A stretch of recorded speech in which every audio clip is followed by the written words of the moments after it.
pretend podcasting isn't boring.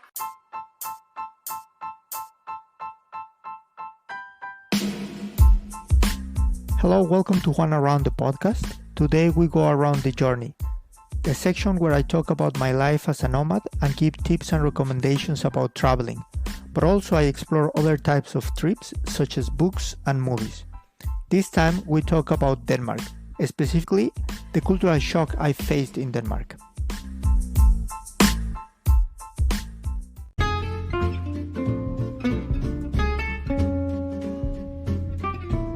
But first remember, Anchor is the easiest way to make a podcast. It is free, has everything you need to record and edit audio using your smartphone or computer. You can even make money through ads. With one click, your content goes to Spotify, Google Podcast, Apple Podcast, and many other platforms. So download the Anchor app or go to anchor.fm. That is ANCHOR.FM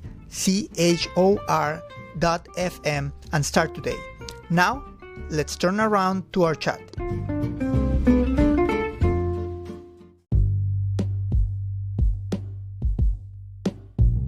The first time I went to Europe, I stayed practically for a whole year in Aarhus, a Danish city on the Jutland peninsula's east coast.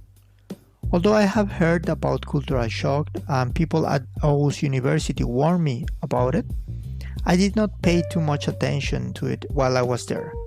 Now, in retrospective, I realized that I may have experienced it more than I thought. Cultural shock is a sense of anxiety and depression or confusion caused by an unfamiliar environment. I did not experience such emotions, however, I can see myself dealing with some issues. In all my days outside of Mexico, I felt confident when dealing with the culture or being out of home. Nevertheless, I think I went through the 5 stages of cultural shock, one way or another. The feeling of euphoria, discomfort, adjustment, and acceptance, as well as the re-entry travel shock when I came back to my country. So let's dig into each phase. First we have the honeymoon stage or euphoria. I think this stage was and still is kind of prevalent in me. While outside of Mexico, I felt totally comfortable and I did not feel like an outsider. Maybe because in one way or another, I always have been one, so it is kind of like the default setting for me. But that does not mean that I was not amazed. I remember thinking, damn, like Denmark just worked. And perhaps, maybe sadly, making a comparison on how, in many ways, Mexico just does not work. Now, don't get me wrong, I know there are countries in worse shape than mine, but Mexico is on the bad side of most rankings. Mexico is in place 13 regarding homicide rate. Denmark is in place 184 out of the 210 according to the United Nations Office on Drugs and Crime. Concerning inequality, the Gini index of the World Bank locates Mexico in place 31 of the most unequal countries, while Denmark is in place 143. And talking about happiness, the World's Happiness Report of 2021 established Denmark as the second happiest country in the world and Aarhus as the second happiest city, while Mexico is in the place 24 and Mexico City is in the place 38. And we can go on and on and on, but the short answer is Denmark is a better place to live. And that's it. There is no way to discuss that or disagree. Having great tacos is awesome, but being able to walk safely at night is priceless. And in Denmark, this is normal. But how did those numbers translate into my daily life? Well, in Aarhus, I only saw a police car once, not counting concerts or public events. There was little or no need for them. I remember I used to live quite far from the city center and had to cross a forest at night that was not very well illuminated in some areas. The first night, I could feel the cold sweat in the back of my neck since I'm used to link dark parks with robberies. There is a saying in Mexico City, there are two kinds of people, those that have been robbed and those that will be. In big cities, Mexicans live in a constant state of alert and anxiety due to that, while in Aarhus, a dark park was just a beautiful place to be alone with your thoughts. Violence is part of Mexican life. In comparison, Danish can have their minds in other affairs. This does not mean that there is no fighting or murders in Denmark, but the culture does not go around power, but competence. Due to that, it is quite funny to compare the way Mexicans and Danish would act in the same situation. And I have the perfect example. Have you ever been in a conversation where someone has an altercation? Well, Mexicans would try to put more fire into the conflict, saying things like, beat him up, or are you going to let him or her say that or talk to you like that? And most of the time, the person would say, he's nothing to me, or I will beat him up, or something around those lines. Despite the size of the opponent or his fighting skills, Mexicans always can beat their enemy, at least in their minds. They are the first to want to fight, and sometimes the first to say, hey, no more, I give up. Of course, seeing in Denmark these Thor-like people, tall and muscular, being humbler and composed, just made me think about how ridiculous it is to see a 1.5 meters Mexican guy completely out of shape trying to prove his masculinity or impress the hood fighting. It just makes us look like savages. Now, before you think I'm a malinchista, that I don't like my people, let me tell you, the violence is not us individually, it is the environment. Countries with a weak police system tend to be like that. Places such as Ukraine or the whole Latin America for that matter. It is more than the sense of pride about the capacity of violence, but the necessity to protect against violence, with violence obviously. Curiously enough, people are aggressive because of fear of the other person being aggressive, with that mentality of, I will not be pushed around. So the preventive aggressiveness starts the violence most of the time. This is also a mechanic that affects equality. In Denmark, generally speaking, the disparity between classes is lower. In Mexico, rich people are very rich and poor people are very poor. Mexico is a classist society. You are what you have. Denmark has a very solid middle class, and the desire for flashy things is not there, and it is seen as a pathetic behavior of some sort. Seeing that was enlightening. For example, in Denmark, people ride bicycles most of the time, and I remember asking if people wanted the best bicycle or the most expensive. And the expression on my Danish friend's face was priceless. Probably he thought, what kind of stupid idea is that? You buy what you need. There is no need to impress anybody when you know who you are, so maybe Scandinavians know themselves better. Moreover, when there is so much equality, impress someone with something they can also get is pointless. Finally, it is not that Mexicans are unhappy, but many work for a 9-to-5 job that they hate, just waiting the weekend to grab some beers and forget about their job until Monday. I think the sadness is related to the idea of, well, this is my life and it will not change. So people prefer to just go with the flow. I mean, I have been there, and without other options probably would have been hell. Moreover, there is a vertical relation not only among social classes, but also between the employees and the employer. Not having your ideas taken into consideration crushes your spirit. In Denmark, the relations are more horizontal, and there is flexibility. I could also talk about how clean Aarhus was, or the fact that most of the time nobody checks your ticket on the bus because they trust their society, or the salaries, and a long etc. But I think it is time to move on to the second stage, hostility and irritability. Of course, sooner or later you arrive to this phase, in which aspects of the other culture irritates you. And it is when we start to see the other side of the statistics. So, according to the Organization for Economic Cooperation and Development, Denmark is number 8 in antidepressants consumption. So maybe the happiness is just numbness, since their happiness sometimes resembles contempt actually. Michael Booth, in his book The Almost Nearly Perfect People, Behind the Myth of the Scandinavian Utopia, digs into this. And it is true. They are happy, whatever that means, but not extremely happy. As much as they are not violent, they are not joyful. Maybe it is like the dystopian world portrayed in the movie Equilibrium, in which the lack of emotions guarantees an optimal, perfect society.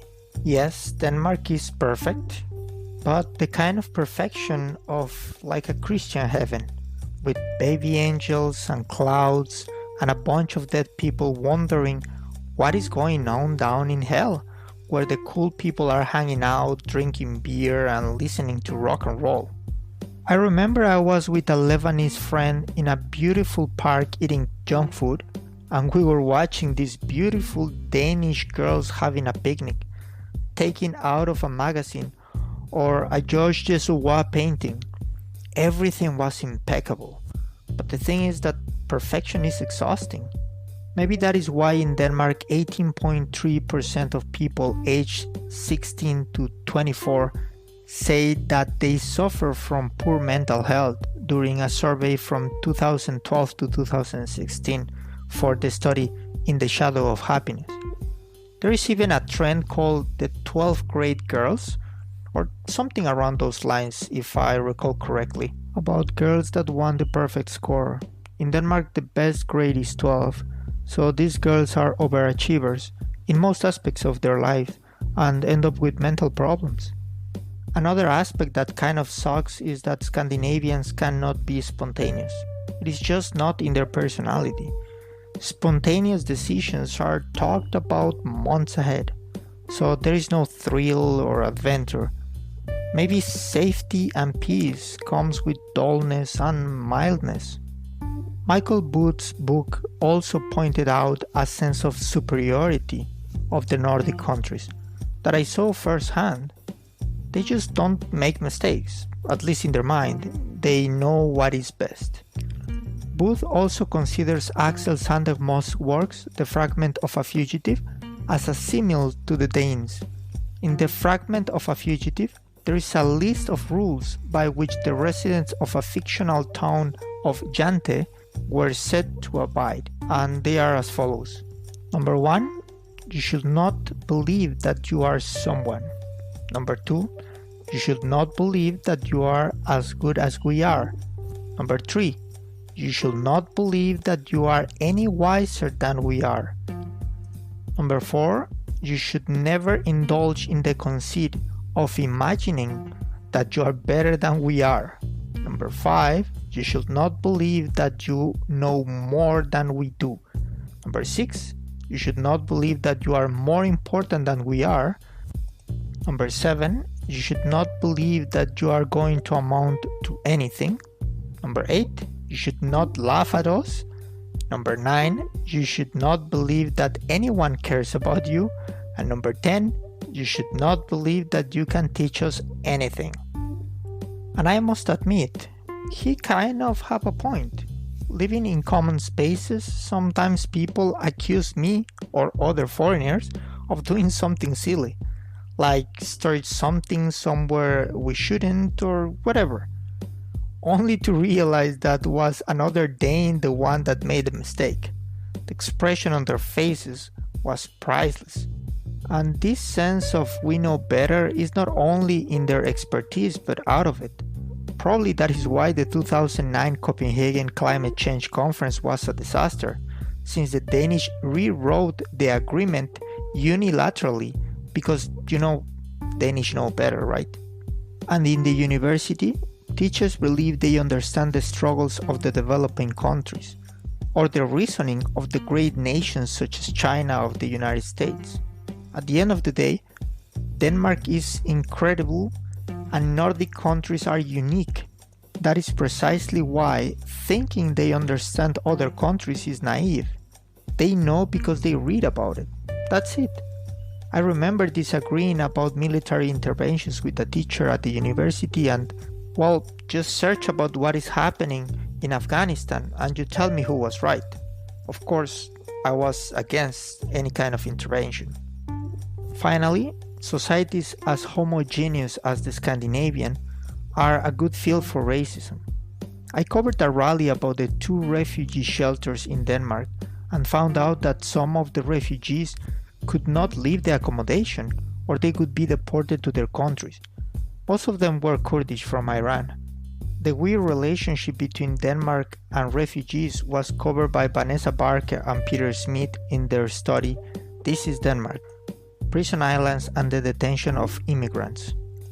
And here is a part of the abstract of that study. In Denmark, we see extended use of penal institutions and penal harms to contain and remove unwanted populations from the region, including proposals for a prison island and the confinement of migrants in 19th century prisons. So you make your mind about this. But anyway, after pondering the good against the bad, I would say the good wins, and that is when comes the third stage, which is the gradual adjustment, in which you start to adapt yourself to the environment and accept the culture. I think the adjustment I had was after my studies. I went to Malta for about a month, and then I went back to Denmark, but this time I stayed on the island of Falster. I did a work away there, some sort of voluntary work, and I found lovely people. I met such a different reality of Denmark, like a hidden world of minded people with a more global understanding of the world.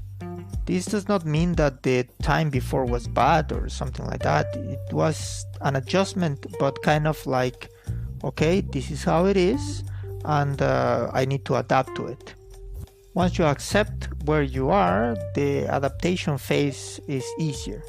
One day you just feel at home and you don't even want to leave the country, and it is this one step that makes the next one super hard.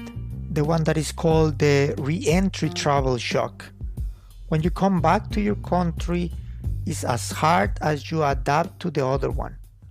I cannot say I have experienced re-entering my country after spending time in Denmark, but after traveling to many countries and coming back to Mexico, definitely there was a shock there. Coming back, I had a different perspective about a lot of things. I left my home and lived a ton of things that make me change, but in Mexico things are pretty much the same, which can make you feel quite lonely.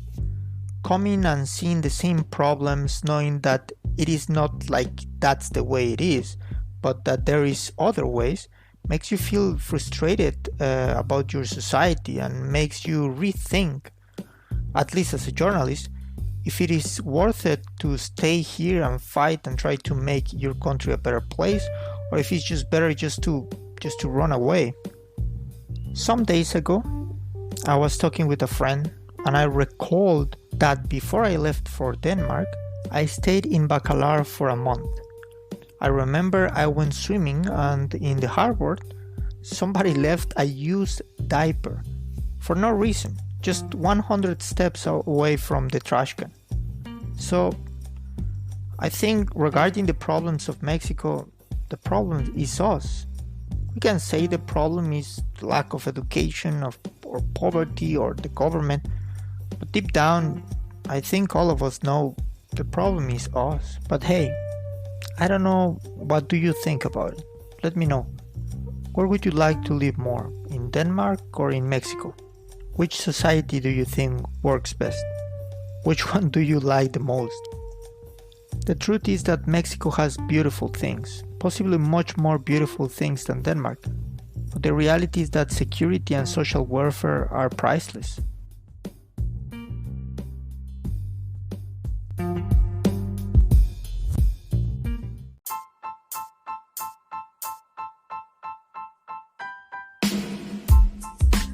Well, I hope you liked the episode of today, and let me know if you want to hear more content like this one. Please leave any question you have about any episode or topic, and I will get back to you as soon as possible. For more interviews, analysis, and stories, subscribe to my podcast. You can listen to it on all platforms including Spotify, Google, and Apple Podcast, and of course Anchor. Watch videos about my travels on my YouTube channel, and follow me on Facebook, Instagram, and Twitter, in all of them as juanaround. You can also support me on my Patreon and Buy Me a Coffee accounts, both as juanaround. All links on the description. Like, share, and subscribe, and see you around. Your booze mean nothing. I've seen what makes you cheer.